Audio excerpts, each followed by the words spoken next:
हम आए हैं सिंघू बॉर्डर पर, जहाँ पर किसान आंदोलन अपने मांग और अधिकार के लिए डटे हुए हैं। और आज शाम के 8 बजे हैं, अब भी किसान अपने पूरी दृढ़ता से यहाँ पर रुके हुए हैं। हम बात करते हैं यहाँ पर डटे हुए किसानों से, उनके क्या मांगेगा, क्या विचार और क्या रणनीतियाँ हैं उनकी।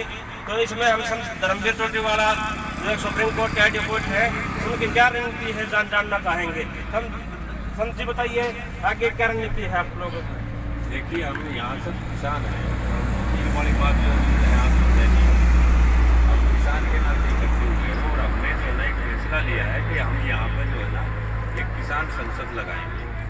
वो किसान संसद कानून बनाएगी किसानों के हित के, और जो सरकार ने जो किसानों के विरुद्ध जो कानून बनाए हैं उनको जो है ना बहिष्कार करेंगे और अपने कानून को सरकार से लागू करवाएंगे। ये संसद जो है ना, हमारी जो भी फैसले होंगे एक सार्वजनिक तौर पर जो है ना सभी की सहमति से होंगे, और जो कानून बनेगा वो कानून जो है ना सभी को दिया जाएगा। उसके लिए हमारे जो है सुप्रीम कोर्ट के जो है ना साथी वकील लगे हुए हैं,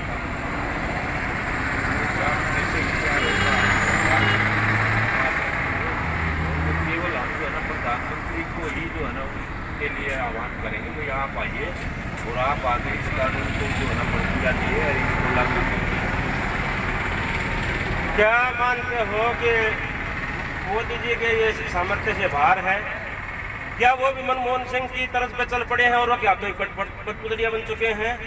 इस बारे में क्या कहना है कि आज लगभग 1.5 महीना हो गया है लेकिन कोई समाधान नहीं लग रहा है, तारीख पर तारीख मिल रही है, तो इसमें आप क्या संदेश देना चाहोगे, क्या इसका कोई विचार है? देखिए, मोदी जी जो है वो हमें उनसे सहानुभूति है बहुत ज़्यादा। वो बंधुआ मजदूर है, वो अडानी अंबानी ने उनको जो ना बंधुआ मजदूर बना लिया है। अब इस देश में ऐसे ये कोई आयोग भी नहीं है, कोई न्यायालय भी नहीं है जो उसको बंधुआ मजदूरी से मुक्त करा सके। इसलिए किसानों को जो है ना सबसे पहले तो उस बंधुआ मजदूर को मुक्त करवाना पड़ेगा, तभी जो है ना कुछ हो सकता है। क्योंकि वो अडानी और अंबानी जैसे जो है ना उद्योगपतियों ने पूरी रूप से बंधुआ मजदूर बना रखा है उसको। यानी कि मोदी जी की भी खुद मजबूर है। मोदी जी तो इतने मजबूर हो चुके हैं कि वो तो जो है ना केवल बंधुआ मजदूर का जो है ना काम कर रहे हैं। इस देश में अगर कोई सबसे पहला बंधुआ मजदूर है तो वो नरेंद्र मोदी है जी।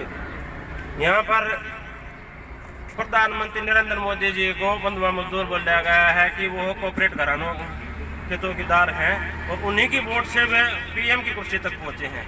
वहाँ जाने के बाद उन्हें ये आम जनता नहीं दिखाई दे रही, जो कॉर्पोरेट घराने हैं उनके हर मांगों को पूरे करने जा रहे हैं। तो ये अधिकार और अहंकार की लड़ाई है या मजबूरी की लड़ाई है, या कुछ देश में कुछ और संकेत मिल रहे हैं, जैसे कि इसमें बोल जाएगा जय जवान जय किसान जय जुबान। भारतीय किसान संसद, जो किसान की बात करेगा वही अब देश में राज करेगा।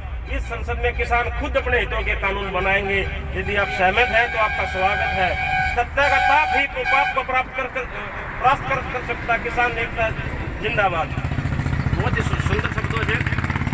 अब देखना यह क्या है कि सरकार क्या इन समस्याओं का समाधान निकालेगी। हाल ये तो बात तय है, किसान आंदोलन सरकार के गले की फांस बन चुका है। उनको समझ में नहीं आ रहा करे तो क्या करे, वापस कदम वापस ले जाए तो उसमें भी अपनी तौहीन अपनी बेइज्जती समझते हैं, और नहीं ले तो पूरे देश की अर्थव्यवस्था रोड पर आ जाएगी, देश भुखमरी और गृह युद्ध की तरफ चला जाएगा। तब इनके पास क्या समाधान होंगे, विचार जानेंगे। हमारे जी आप अमर परिचय दीजिए। सुखदेव जी, आप कब से यहाँ पर हैं? 23 तारीख से 23 दिसंबर से। तो 23 दिसंबर से अभी तक आपने इस आंदोलन से क्या अनुभव लिया, क्या जाना, इसका क्या परिणाम हो सकता है? हम ये भी जाना है कि मोदी किसानों से छिप रहा है। हम सामने क्यों नहीं आता? प्रधानमंत्री है देश का, प्रजा का प्रधानमंत्री है, किसानों का प्रधानमंत्री है, हमारा कृषि प्रधान है देश। तो किसानों से बात क्यों नहीं करना चाहता? जिस किसानों ने इसको कुर्सी पे बिठाया है उनसे ये बात नहीं करना चाहता, और उनको ये जैसे आप बदवा मजदूर बना हुआ है ऐसे किसानों को बनाना चाहता है पूंजीपति घरानों को। तो ये हम कभी भी नहीं होने देंगे। इसके लिए हमारे को जितनी भी कुर्बानियाँ देनी पड़ेंगी। अभी तो हमारे 55 से 65 किसान शहीद हुए हैं और 25,000 भी शहीद होंगे, पड़ेंगे तो पाने को तैयार है। और यहाँ अभी जो बात है किसान फसल यहाँ शुरू हो गया है और अपनी बात किसान आप खुद रखेगा और प्रधानमंत्री मोदी से बात करेगा और किसी से बात नहीं करेगा। वार्ता जो होगी प्रधानमंत्री से ही होगी। जी, जैसा कि आप सुन पा रहे हैं कि वार्ता होगी प्रधानमंत्री से जो है होगी।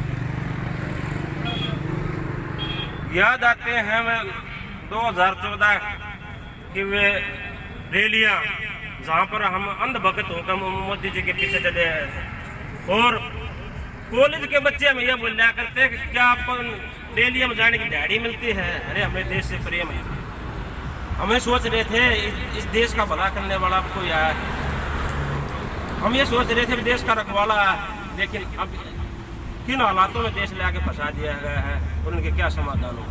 एक तरफ तो मोदी जी मन की बात पूछते हैं, दूसरी तरफ से कड़कती ठंड में किसान कर रहे हैं और चिल्ला रहे हैं, लेकिन मोदी जी के कानून तो जो नहीं रहेंगे। तो किस तरह का कानून है ये तो अंग्रेजों से भी बदतर कानून हो गया है। क्या आप उन विदेशी आकाओं के गुलाम हैं और हम गुलामों के भी गुलाम हैं। ये मोदी जी, मैं अपने मन से बात आपको बताना चाहता हूँ। वैसे तो देश बहुत मत संप्रदाय में बटा हुआ है, बहुत बाती लेकिन किसान की कोई जाति नहीं है, किसान को नहीं बांट सके हो आप। इसका परिणाम है ये इतना लंबा शांतिपूर्वक चले आ रहा है यह किसान आंदोलन। अगर और किसी जात का समुदाय का अगर आंदोलन होता तो इतना लंबा ही नहीं चलता, लेकिन किसान जो इस धरती का प्रत्येक प्राणी का भला चाहते हैं, एक चींटी से लेकर हाथी तक का उसका पेट भरते हैं और वही आज रोड पे है। ये इस देश से वो दुर्भाग्य की बात से इससे बड़े दुर्भाग्य की बात और क्या हो सकती है। आइए जानते हैं और विचार आपको। हाँ जी, विचार रखना चाहो। हाँ जी बताइए। हम प्रधानमंत्री से पूछते हैं, वो अपने मन की बात करता है, किसानों के मन की बात क्यों नहीं करता जी। और हम लोग किसान जो हैं धरती पुत्र से हैं और धरती पुत्र मिट्टी से बना हुआ है, इसको कभी भी तोड़ा मरोड़ा नहीं जा सकता। जो ये तानाशाह सरकार है ये किसानों के आंदोलन को कुचलना चाहती है, ये किसान भूल कर रहे हैं। ये किसानों का आंदोलन कभी भी अब ना कुचला जाएगा ना मरोड़ा जाएगा, अपना हक लेके यहाँ से जाएगा। और ये सरकार को चेतावनी देते हैं कि सरकार जो मर्जी हक कर ले, हम लोग किसान शांतिपूर्वक अपना ये आंदोलन चाहे हमारे को 2024 तक चलाना पड़े, हम लोग चलाएंगे। जी, बड़ी बात, बड़ा संदेश। और देश के प्रधानमंत्री नरेंद्र मोदी जी को ये बात जितनी जल्दी समझ में आया तो अच्छा है, क्योंकि मोदी जी इन किसानों और आपके बीच में जो जवान खड़े हैं ना, वे भी हमारे हैं। जिस दिन उन जवानों के बुद्धि घूमगी किसानों की तरफ, तो आपके बीच में और हमारे बीच में कोई ज़्यादा फैसला नहीं रहेगा। तो 26 जनवरी की भी यहाँ पर योजना बन रही है। 26 जनवरी की क्या योजना है इस पर भी आप जानना चाहेंगे। अगर 26 जनवरी तक सरकार ने मांगे नहीं मानी तो 26 जनवरी का आपका क्या विचार है, क्या इसके प्लान है? हमारा आंदोलन जो है शांतिपूर्वक रहेगा और 26 जो जनवरी है उसका भी कोई प्लानिंग नहीं हुआ और उसके लिए हम लोग जो भी जैसे परेड सरकार करेगी वैसा किसान भी करेगा।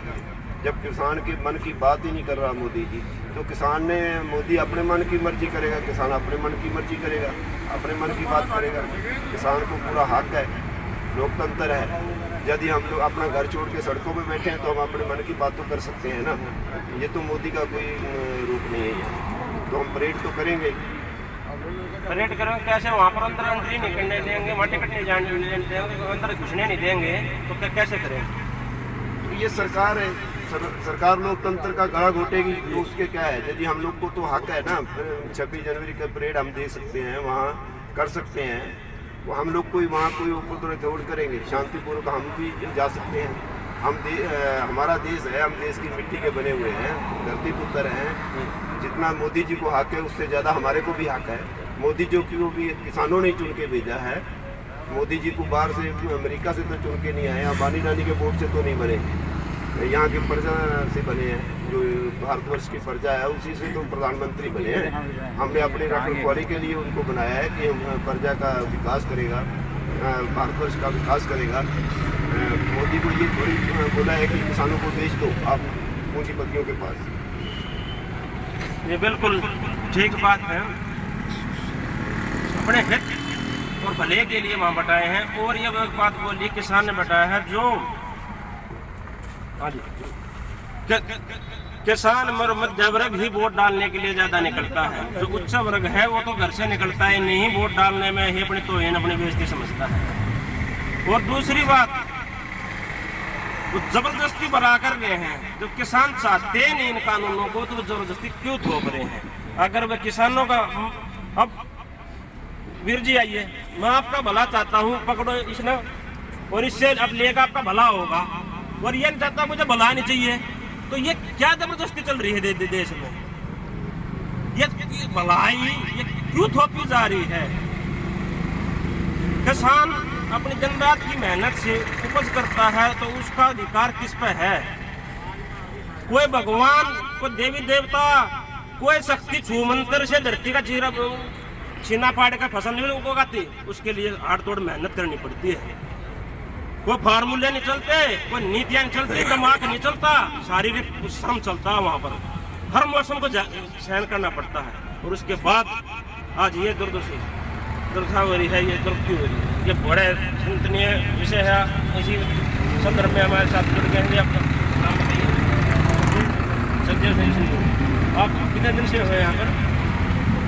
हम पिछले दिसंबर की 22 तारीख से यहाँ रह रहे हैं जी। तो लगातार? हाँ लगातार, और बीच में एक दफ़ा घर पे भी जाके आए हैं, और उसके बाद फिर आज 8-10 दिन से यहीं पड़े हैं। क्यों पड़े हैं? क्यों हम ये तीनों काले कानून वापस करवा के ही जाएंगे, क्योंकि ये हम अपना हक लेने आए हैं और अपना हक लेके जाएंगे। हम कोई गलत कानून नहीं कह रहे, हम इनको गलत नहीं कह रहे हैं भाई। जो गलत कानून बनाए हैं हमारे लिए सरकार ने, मोदी जी ने, इन अडानी और अंबानी के कहने से बने हैं ये कानून, और ये कानून हम वापस करवा के जाएंगे। वापस करवाने से बिना हम नहीं जाएंगे यहाँ से। कानून वापस करवा के ही जाएंगे, चाहे हमारे को कुर्बानी भी देनी पड़े तो हम अपनी कुर्बानी भी देंगे जी। तो मोदी जी किसान दृढ़ता से अपनी मांग अधिकार पर रखे हुए हैं। ये देश अनेक समस्याओं से ग्रस्त है, अनेक वाद विवादों से ग्रस्त है। इनको इस किसान पर कानूनों को पेंडिंग छोड़कर और समस्याओं को सुलझा लो ना। इनको पेंडिंग छोड़ दो थोड़े दिन के लिए, संशोधन या और कोई सुधार है वो बाद में हो जाएगा, लेकिन फिलहाल इस देश को चलने दो, किसानों की जिंदगी को चलने दो, इनको सुकून की सांस लेने दो। और खुद सोचो, किसी के बहकावे में मत आकर आप भी एक जमीन से उठे हुए इंसान हो और उसी तरीके से इस बात को सोचो कि समस्याओं का हर मोदी घर घर मोदी। लेकिन आज आपने इतने परेशान कर दिया कि आज हम बोल रहे हैं हर मोदी मर मोदी। नहीं मोदी जी, ऐसा मत कीजिए। आप भी किसान परिवार से हैं, हम भी किसानी समस्याओं के अपने अंदर झाँकिए। और हमारा कानून है जो इसको कर करके वो अपने घर भेजिए। हमें भी काम है, क्यों परेशान कर रहे हैं? पंजाब से, कहाँ से, पूरे भारत से आदमी आ चुका है यहाँ पे। तो प्रधानमंत्री जी आप इस पर गौर कीजिए। ये गृह युद्ध हो जाएगा, बाहर से आपके दुश्मन बहुत टेढ़ी नजर से लगा रहे हैं। ऐसा नहीं हो, इसको आप अंडरग्राउंड कर दो। नहीं जी कीजिए, आप अच्छे प्रधानमंत्री हैं, हम आपसे चेष्टा रखते हैं और हम मानते हैं कि आप ये हमारा काम करेंगे। छोटो अंबानी अडानी को, वो बढ़िया है, बढ़िया किसी का नहीं होता। मोदी जी वापिस आ जाइए। सुबह आप बोला शाम को करा होता है तो वो भूला नहीं मानते, वो सही होता है। जय हिंद, जय जींद। बहुत बढ़िया, बहुत बढ़िया। तो मोदी जी हम आपसे ये कहना चाहते हैं, किसानों का जो हित की बात है आप कीजिए। ये समय नहीं रुकेगा, ना आपकी ये कुर्सी रुकेगी। ये संसार चलता रहे। आप वो कर्म कीजिए, ऐसा कर्म करो जिसे याद करे दुनिया, जाने के बाद फिर याद करे दुनिया। कर्मों को कभी नहीं भूल पाए दुनिया, हरदम तुम्हारा गुणगान करे दुनिया। तो किसानों की बात कर कीजिए, और किसान की बात करोगे तभी आप देश में राज करोगे। ये तो कुर्सी भी जाएगी और सदा नहीं रह सकती है। ये समय का खेल है, समय को प्रणाम करो। इसी जनता की जो है सेवा करो, सेवा में आपको सब कुछ मिलेगा। जय हिंद और जय भारत। बिल्कुल, उस भाई ने बहुत अच्छी बात की है। देश वैसे दुश्मनों से घिरा हुआ है, किसान के कोई भी अपना दुश्मन क्यों बना है। ये देश में जो देशद्रोही ताकतें हैं, इस पर बहुत पैनी और गिरफ्त दृष्टि रचे हुए हैं, और इसके बाद भी आप इस देश को समस्याओं से निकालने के बजाय और समस्याओं के गर्त में धकेलने लग रहे हो। ये दुखदायी बात है। हाँ जी, नाम बोल दो, जय हिंद बोल दो। हर्षण गाय वाला गौपालक, किसान और जमीन से जुड़ा हर इंसान यहाँ पर मौजूद है।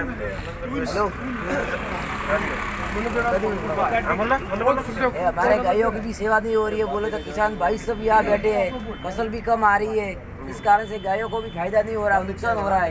दूध में भी सब सारा भी नहीं मिल रहा है, सब बात की घाटा हो रहा है हमारे भी। गाय हमारे भारतीय संस्कृति गाय कृषि इसका आधार माना है, और दोनों परेशान। मोदी जी समय है, इस समय में जो आपको मिला हुआ है, इसमें आप सदकर्म भी कर सकते हैं, बिल्कुल, और गलत कर्म भी कर सकते हैं। इन्हीं भावना शुभकामनाओं से आप सभी को जय हिंद, वंदे मातरम, नमस्कार साथियों।